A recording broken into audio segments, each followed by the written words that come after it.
সুপ্রিয় স্টুডেন্ট, আজকের ভিডিওতে আমরা আলোচনা করব যে তোমাদের আধারে যে প্রবলেমটা আছে ওএসএস স্কলারশিপে your Aadhaar is not available in your NPCI, check the Aadhaar sending status with your bank account. ঠিক আছে, এই যেটা বলছে যে তোমরা এই প্রবলেমটা তোমরা কীভাবে সলভ করবে। তোমরা এখানে লাইভ প্রুফ দেখতে পাচ্ছ, আমি আমার প্রবলেমটাকে আমি এখানে সলভ করে নিয়েছি এবং আমার এখানে ঠিকঠাক হয়ে গেছে। তোমরা এখানে দেখতে পাচ্ছ লাইভ প্রুফের সাথে, তোমরা এখানে দেখতে পাচ্ছ এই যে আমার প্রবলেমটা আছে সলভ হয়ে গেছে। এই প্রবলেমটাকে আমি কীভাবে করে সলভ করলাম এবং তোমরা কীভাবে করে এই প্রবলেমটাকে তোমরা এখানে সলভ করবে এ টু জেড তোমাদেরকে বলবো। তোমরা এখানে দেখতে পাচ্ছ আমি যে প্রবলেমটা আছে প্রবলেমটাকে আমি অ্যাক্টিভ করে নিয়েছি। তোমরা এই সাইডে দেখো সেম একই স্ট্যাটাস। ঠিক আছে, আমি একটু জুম আউট করে নিয়ে আমি এখানে দেখতে পাচ্ছ নিচের দিকে তোমরা এখানে দেখতে পাচ্ছ পেন্ডিং হয়ে আছে আমার, সেম এখানে পেন্ডিং হয়ে আছে। এখানে দেখো তোমরা দেখতে পাচ্ছ এখানে আমার পেন্ডিং হয়ে আছে, সেম একই স্ট্যাটাস। ঠিক আছে, একই স্ট্যাটাস, বাট আমার এখানে প্রবলেমটা সলভ হয়ে গেছে। তোমরা এখানে দেখতে পাচ্ছ 24-25, তোমরা এখানে দেখতে পাচ্ছ 24-25। এখানে তোমরা একবার দেখে নাও এখানে কি আছে তোমাদের এখানেও আছে তোমাদের এখানে 24-25, মানে সেম একই স্ট্যাটাস। আমি যে প্রবলেমটা আছে প্রবলেমটাকে আমি সলভ করলাম। এবার আমি এই প্রবলেমটাকে আমি কিভাবে সলভ করলাম এবং তোমরা এই প্রবলেমটাকে তোমরা কিভাবে করে সলভ করবা সম্পূর্ণ জানাবো বিস্তারিত স্টেপ বাই স্টেপ। আমাকে অফিসিয়ালি নোটিশ কি জানিয়েছে এবং এই প্রবলেমটাকে আমি কিভাবে সলভ করব তারা আমায় কি বলেছে।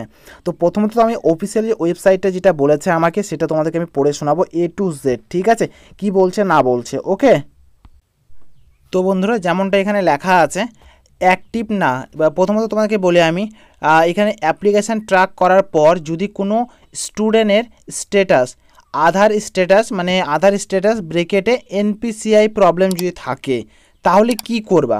তো এখানে আমি পড়ছি এখানে কি লেখা আছে।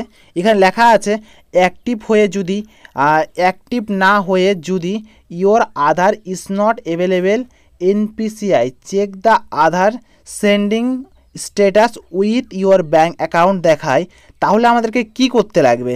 তো প্রথমে যেমন 1 নাম্বার এখানে লেখা আছে, প্রথম স্টেপে লেখা আছে তোমাদের এখানে সেক্ষেত্রে সবাইকে নিকটবর্তী আধার সেবা কেন্দ্রে গিয়ে নিজের এখানে বায়োমেট্রিক আপডেট করতে হবে। ঠিক আছে, 1 নাম্বারে কি বললো, সেক্ষেত্রে মানে প্রথমে বললো সেক্ষেত্রে সবাইকে নিকটবর্তী আধার সেবা কেন্দ্রে গিয়ে তাদের এখানে বায়োমেট্রিকটা আপডেট করতে হবে। এবং 2 নাম্বারে লেখা আছে তারপর ব্যাংকে গিয়ে নিজেদের অ্যাকাউন্টটি ডিবিটি ইনেবল মোড মানে এখানে ডিবিটি ইনেবল মোড করতে হবে। যদি কারো একাধিক ব্যাংকের অ্যাকাউন্ট থাকে তাদের প্রতিটি ব্যাংকে গিয়ে তাদের অ্যাকাউন্টগুলোকে ডিবিটি এনেবল মোড করতে হবে। কাজগুলো আমি বলছি বিস্তারিত তোমাকে পরে আমি ভাঙিয়ে বলবো। ঠিক আছে, কাজগুলো হয়ে গেলে আর একবার নিজের অ্যাপ্লিকেশানের স্ট্যাটাস ট্র্যাক করে দেখতে হবে। যদি এনপিসিআই অ্যাক্টিভ দেখালে বুঝবে তার টাকা পেতে আর কোনো সমস্যা হবে না। এটা আমাকে নোটিশে জানিয়েছে। তো তোমাদেরকে আমি বিস্তারিত আলোচনা করে বলি আমি এই প্রবলেম যদি তোমাদের এখানে হয়ে থাকে ভাই তোমরা এখানে কি করবা। এই যে আমি যেটা বললাম তোমাদেরকে, ফার্স্ট তোমাকে এখানে ব্যাংকের সাথে যোগাযোগ করতে লাগবে আর চেক করে দেখতে লাগবে তোমাকে আধারের পোর্টালে গিয়ে। আধারের পোর্টাল দাদা আমরা কি চেক করব, ওখানে আমরা কিছু বুঝলাম না, একটু ভালো করে বললে ভালো হয়। ভাই তোমাদেরকে প্রথমত চেক করে দেখতে লাগবে তোমাদের কি এনপিসিআইটা অ্যাক্টিভ আছে কি অ্যাক্টিভ নেই। এনপিসিআই লিঙ্কটা মানে কি, মানে তোমাদের টাকাটা যে সেন্ড করা হবে সেই টাকাটা তোমাদের এখানে আধার কার্ডের নাম্বারের মাধ্যমে টাকাটা দেওয়া হবে এবং তোমাদের ব্যাঙ্ক অ্যাকাউন্টে অটোমেটিক ক্রেডিট হয়ে যাবে।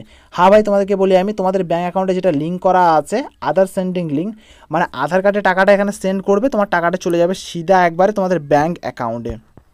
ঠিক আছে, ব্যাঙ্ক অ্যাকাউন্ট টাকাটা চলে যাবে, এইভাবে করে বলা হয় আধার সেন্ডিং লিঙ্ক। তো এই লিঙ্কটা আমরা কিভাবে করব, আমাদের যদি এই প্রবলেমটা যদি হয়ে থাকে আমরা সলভ কিভাবে করব। তো ফার্স্ট আমি তোমাকে প্রথমত বলে দিই, আমি এর আগেও কয়েকটা ভিডিও বলেছি আবারও বলছি আমি, যদি তোমাদের এখানে অ্যাপ্লিকেশান করা এখানে 15 দিনের মতো যদি হয়েছে বা এখানে 30 দিন হয়েছে তাহলে তোমাদের এই প্রবলেমটা যদি থাকে তাহলে এটা তোমাদের স্বাভাবিক, এটা থাকতে পারে। এটা প্রথম অবস্থায় তোমাদের এরকমই থাকবে, বাট 1 মাস যদি পার হয়ে যায় তাও যদি তোমার যদি এই প্রবলেমটা যদি থাকে তাহলে তোমাকে একবার চেক করে দেখতে লাগবে তোমার এনপিসিআই লিঙ্কটা কি করা আছে কি করা নেই, তোমাকে ঠিকঠাক কি আছে কি ঠিকঠাক তোমাদের নেই।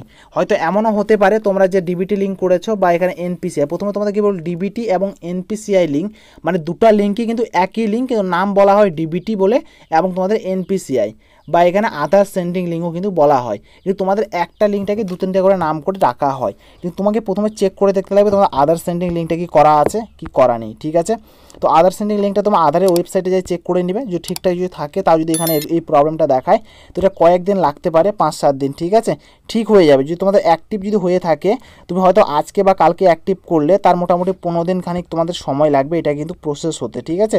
প্রসেসিং হতে মিনিমাম 15 দিন লাগবে, 2 উইক মানে 2 উইক মানে 14 দিন মিনিমাম। তো তোমরা অ্যাভারেজ ধরতে পারো 15 দিন। তো দেখতে পাচ্ছি আমার এখানে পেন্ডিং আছে এবং আমার এখানে এনপিসিএল প্রবলেম দেখাচ্ছে। তো আমার এটা অটোমেটিক ঠিক হয়ে গেছে। ব্যাঙ্কে আমি ডিবিটি লিঙ্কটা চেক করলাম, ব্যাঙ্কে আমার ডিবিটি লিঙ্ক ঠিক সব কিছু করাই ছিল ভাই, সব কিছু ঠিকঠাক ছিল, আমার ঠিকই ছিল, কোনো প্রবলেম হয়নি, আমার অটোমেটিক্যালি ঠিক হয়ে গেছে।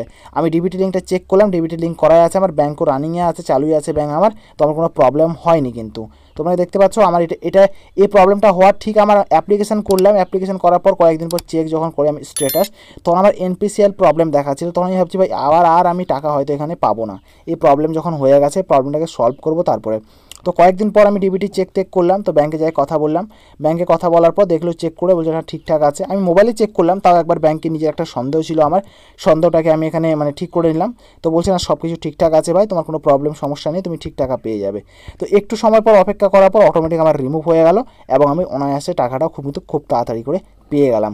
তো এইটাই প্রবলেমটা তোমাদের এখানে চেক করে দেখতে লাগবে। যদি অ্যাক্টিভ থাকে তাহলে তো ঠিকই আছে, অ্যাক্টিভ যদি না থাকে তাহলে তোমরা মানে অ্যাক্টিভ করে নাও ব্যাঙ্কে গিয়ে। অনেকের হতে পারে পুরোনো ব্যাঙ্ক অ্যাকাউন্ট থাকে, ওটার মাধ্যমে ওদের আধার সেন্ডিং লিঙ্ক হয়ে যায় এবং তার ফলে এই প্রবলেমটা তাদের সম্মুখীন হয়।